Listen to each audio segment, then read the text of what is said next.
More efforts should be made to deepen pragmatic cooperation between South Africa and China in various fields, including sports, education, and tourism, said the South African official in an interview with Xinhua on Thursday.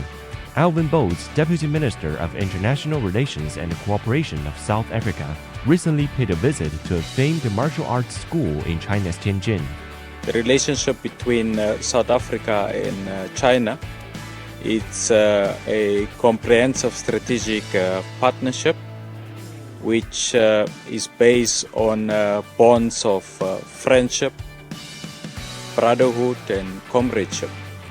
Chinese Kung Fu are known for very important for development of young people,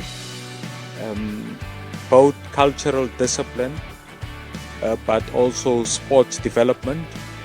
So we are very impressed of what we have seen. We want to see more Chinese that visit South Africa.